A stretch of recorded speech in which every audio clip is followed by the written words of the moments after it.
that XRP is not a security of Ripple. Ripple will not be the reason that XRP appreciates.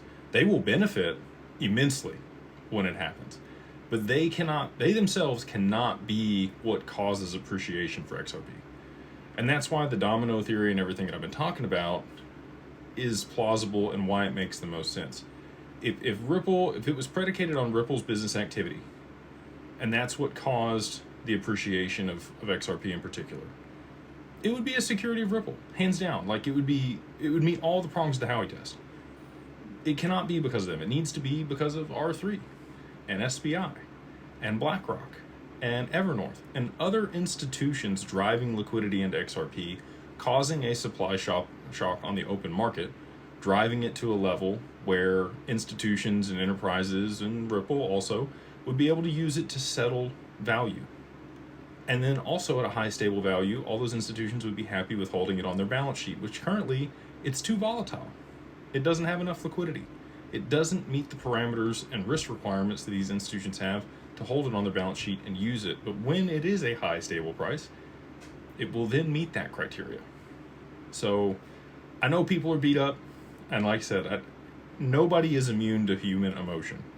And looking at it through a very logical lens, it would make very reasonable sense that it should be predicated on Ripple's efforts. But it's not. It cannot be, because XRP cannot be a security of Ripple if it is going to be adopted globally as an asset that has zero counterparty risk.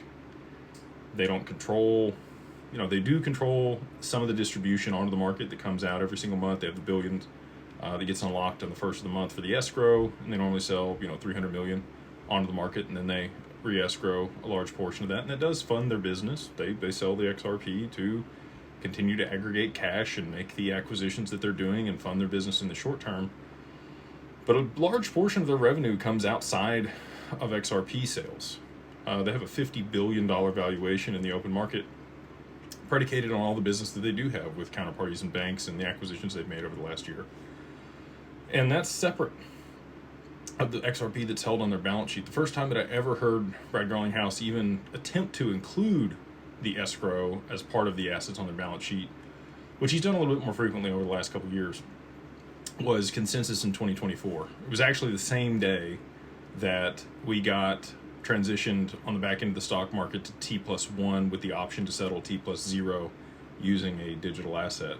I remember the day very clearly because he was on stage speaking, and he talked about, if you included the Ripple escrow, that they would be worth, a lot more money, basically.